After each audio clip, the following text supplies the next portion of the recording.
Our fundamentalities about beekeeping is definitely trial and error, and also the willingness to do it. All right, folks. Hey, this is Chris Wyatt Reports. I'm in the Western Cape down here, just outside Somerset West, although I think technically it's inside the boundaries. And we're here with some beekeepers in Western Cape. Now that I'm a qualified apprentice beekeeper, I thought we'd come down and see what's going on in South Africa. So who do we have with us here? So my name is Lourens Kruger. And I'm Dylan Kruger. Any relation? No relation to Paul Kruger. No relation. No, I meant to each other. Look at that. Obviously. Look at We that. could have dual relations. Yeah, possibly. That's true too. So you're both beekeepers. We are. And how long have you been at this? So we've been at it for For 5 years Oh, now. together 5 years. You didn't 5 like years. you sound like you've been doing it for 30 years or something like that. Yeah, we've been doing it together for 5 years. Started Cape Honeybee, which is here. This is the home base of. And where are we at right now? So we at a most gorgeous farm in Somerset West. We classified as the hidden gem of Somerset West. So this is Morgenster Estate, which is a wine and olive estate in Somerset West. Brilliant. So 5 years. Is it a hobby or is it something you spend a lot of time on? It is a hobby, but the hobby has grown into a business, which I've given to Dylan, and we've just built on that. We do a lot of bee removals. We've done over 170 bee removals. That's an important service too. A lot of people don't realize it because people will just kill the bees if they, in a lot of places if they don't get them removed properly. So Absolutely, and it's a service that we provide. People enjoy that, and we're part of a beekeeping group, so of about 38 in our area. So we do a lot of these bee removals rather.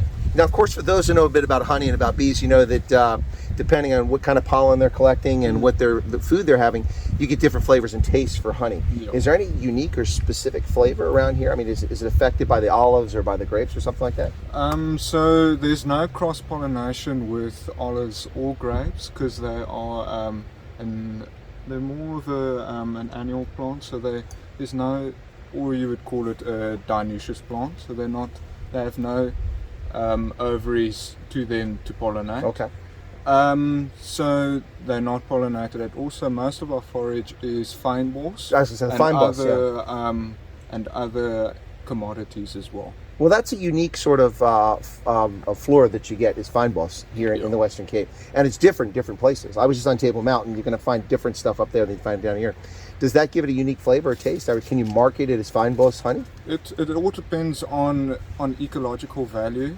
Per 500 square meters of fine balls, there's more species of fine balls in the Amazon jungle. So the variety is Endless. vast. Yeah, it's endless. It's huge. We classify it as a multifloral honey. So That's what I'm looking for, multifloral. Okay. Multifloral. So Okay. there's no particular species flower in there. It's just There's eucalyptus, it's fine a balls, variety. Yeah, There's literally everything. all your heart's content. So, how did you decide to do this? I mean, you've been doing it for 5 years. I mean, you don't just one day wake up and go, I'm going to be a beekeeper. Or maybe you do.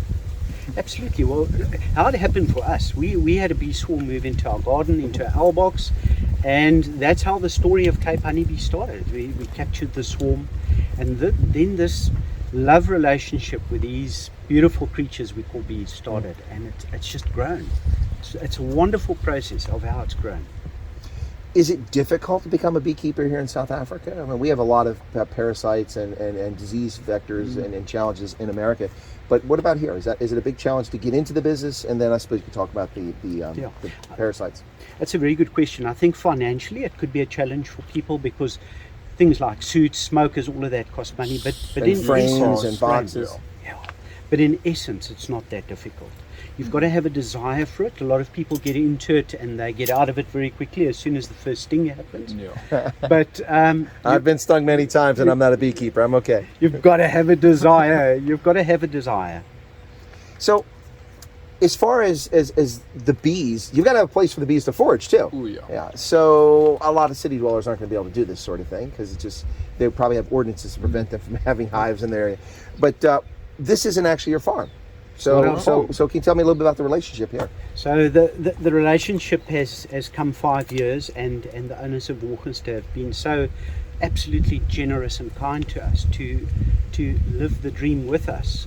When we spoke to them in the beginning, they were fascinated, and it took a couple of conversations, a couple of good cups of coffee, a glass of wine or two, and the relationship was formed. But they've been so gracious to us, Chris. They've been kind to us. They've been wonderful to us to allow us here. No, it's an incredible setting. You can't see it here, folks, but you've seen some other videos of this area. The topography is just stunning and amazing, and I love forest. And I see we've got trees right behind us here. So, what is the biggest challenge, Dylan, that you've had so far with the beekeeping? Was it getting started? Was it? Did you trial and error? Did you make some mistakes early on? And what's the biggest challenge?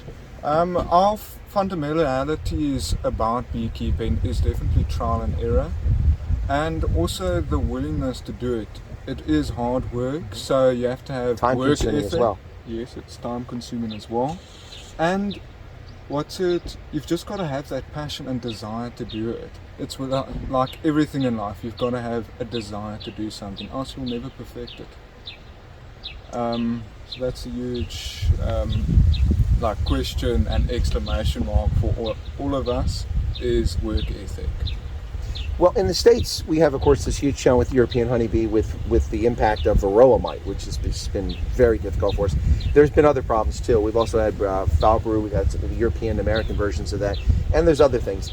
Do you have any sort of environmental issues that affect your bees here that impact your colonies, or are you kind of unscathed by that? Well, if you talk about illnesses, American foul brood is prevalent as well. In the Western Sorry, we gave Cape. you American Sorry foul about that. That is prevalent. Wasn't me. That's what Shaggy said. Wasn't me.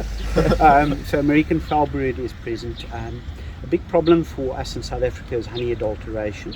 That is a problem, a very real problem. You mean in the marketplace when people selling the honey? People adulterate. Well, we've got that too. A fair portion of our honey, especially in the package stores. Like here, you have Pick and Pay and Checkers and stuff like that. Yeah. We have Kroger and Albertsons, and a lot of the honey you buy there is adulterated. So that's a problem in South Africa. Theft of beehives, problem, same as in the States. It's all over the world. So there are a couple of challenges that we face, but we don't let them get us down. We don't let them get us down. Excellent. Well, folks, we're going to head in now and check out the bees. Let's see if I can spot the queen. We get in a couple hives there. That's always the test for an apprentice beekeeper, looking for for the queen.